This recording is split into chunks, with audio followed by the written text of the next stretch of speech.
Good morning. It's great to follow on from John, because what's quite scary is a lot of the things that John talks about you'll see appears in my presentation, but I suppose that is why this conference is called Like Minds, because we definitely share a lot of the same kind of outlooks and perspectives. So my name is Rajeeb Dey, and I run a company called Enternships. Before I get going, who's using Twitter here? Who's using Twitter? Great. So if you want to tweet, I'm Raj Dey or at Enternships. And I will just ask the same question that John asked, because I'm quite keen to get an understanding of who's really in the room. So could you just put your hand up if you are an entrepreneur? Okay, so a large proportion of you are entrepreneurs. Who here works for another company? Okay, great. Who's a student? Good, very good. And who's none of the above? It doesn't really fit. Excellent. Could I ask, what do you do? I won't put you on the spot, actually, that's mean, sorry. But I suppose I'll tell you a bit about who I am. So I'm actually 26, so you've aged me by a year already. I feel offended. But I graduated in 2008 into the midst of the graduate unemployment crisis. So Lehman Brothers came crashing down in 2008. Great time to graduate. And I, whilst at university, used to run the Entrepreneur Society. It was called Oxford Entrepreneurs. It's one of the largest networks of student entrepreneurs in Europe.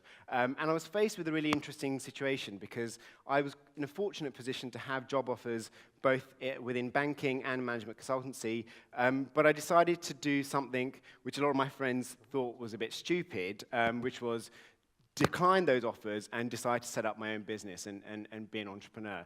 And that's why I set up Enternships. And Enternships really is a platform to connect students and graduates to the world of startups and SMEs. What I felt on campus was that startups and small businesses don't have the same brands of the large blue-chip corporates to come on campus and recruit directly through the milk round. So whilst everyone might know the big law firms, the big accountancy firms, no one's really going to know the awesome startup that might be based in the science park, which might just be down the road, because they don't have the same brand or the HR departments to really come on campus and engage with the students. And at the same time, I felt that whilst aspiring bankers, lawyers, and accountants all did internships, what was there for an aspiring entrepreneur to do? And so rather than, you could obviously go set up your own business, but if you're not quite ready to make that step, I felt that the best way to learn about enterprise, sorry, I'm going to take the right. The best way to learn about business rather than setting up your own company is to be in a startup or a small company where you can learn about the challenges, but also the excitement of being in that really dynamic and entrepreneurial environment. And so decided to create a new word, an internship. And the idea really is to create a culture change where working in a startup or a small company has the same kudos, if not more, than working in a big blue chip bank. So I just wanted to quickly get a sense of how many people here are thinking to themselves that I would like to set up a business at some point. The ones that are not currently an entrepreneur. Okay, good few of you. A study that was undertaken a couple of years ago during Global Entrepreneurship Week showed that over 50% of people do actually at some point want to start a business, but only 5.8% actually do anything about it. And at a time like this, when we've got high levels of youth and unemployment in general, I think it's essential that we inspire more people to look at entrepreneurship as a career path. And but I think one of the problems that we have is this whole issue of analysis paralysis. And I think that a lot of people who might be in jobs already or might start thinking about doing their business plans and just weigh up all the reasons why things could go wrong. And I think this is something to do with the kind of culture that we're in and the education system, which kind of forces us to think in kind of structures and to be kind of quite risk-averse in many respects, because we don't really celebrate failure, we frown upon failure, and we stigmatize it. And I think this is something that I'm really keen to challenge and really to get, especially young people, to see that actually, in a time like this, starting up your own business is actually a viable and rewarding option. I actually think that the whole concept of entrepreneurs, they're kind of misunderstood. If you go to a dinner party and you're sitting around a table and you have the inevitable question, so what do you do? And there'll be a doctor, there'll be a lawyer, there'll be an accountant, and they'll come around to me, and then I'll say, I'm an entrepreneur. and either get a really kind of a glazed expression, and they kind of feel a sense of pity, and they kind of think, oh, okay, didn't you get a proper job? And that's something that I'm really keen to challenge as well. I think we need to celebrate entrepreneurs, and ultimately, as the source of wealth and job creation in the economy, we need to show people that actually it is a viable and exciting career path. And Ted Turner kind of sums up this sentiment, who says that my son is now an entrepreneur, and that's what you're called when you don't have a job. And sadly, a lot of people still do believe in this, but I think, and you've heard about Dan Pink before, but for me, it's so much more than about the money of being an entrepreneur. It's that kind of freedom, that ability to kind of do your own thing and really make a difference that enterprise really gives you. It gives you that freedom to kind of take a vision and make something happen.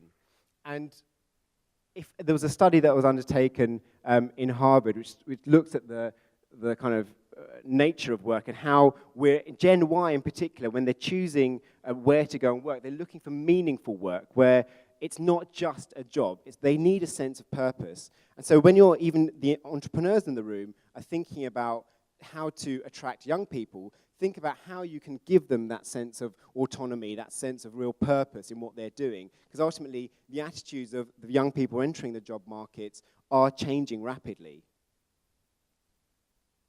But I think the good thing is that there is a tremendous amount of hope. There's a lot of exciting initiatives that are out there right now. So I thought I'd just as quickly kind of run through a few of these with you. So there's an initiative called the New Entrepreneurs Foundation, which is taking kind of young career changers who might have traditionally been in city life to go work for fast-growing SMEs.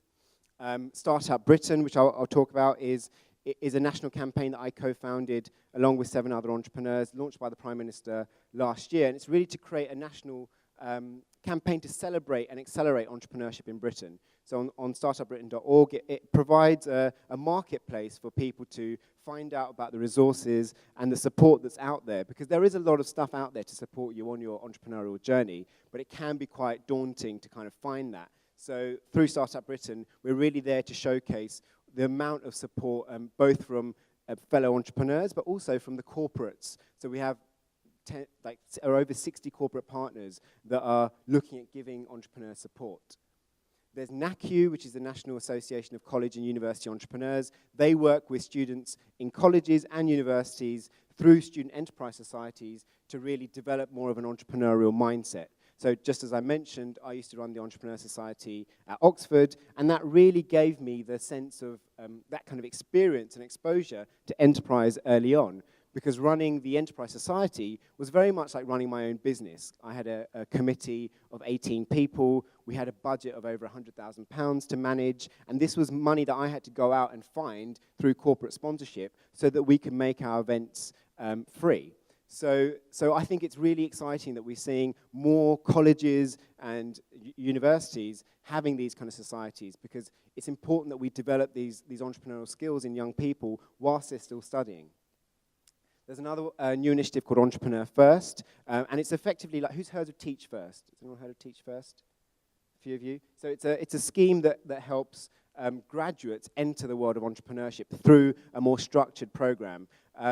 And it's just kicked off this year, and I think it's a really fantastic initiative. I was delighted to be part of the judging panel of that. And one of the initiatives that we've just kicked off is called Startup Milk Grounds. And these are basically 20 events happening around the country where we're getting young people to interact directly with the local business community. I think all too often we're kind of in silos when you're at university, so you might just be exposed to local businesses, but if you study in Exeter but you live in Manchester, when you go back home there might not be anything for you to do. So what we're trying to do through the Enternships platform and also through the Startup Milk Rounds is really get exposure to small businesses all around the country so that you can develop more of that entrepreneurial kind of experience.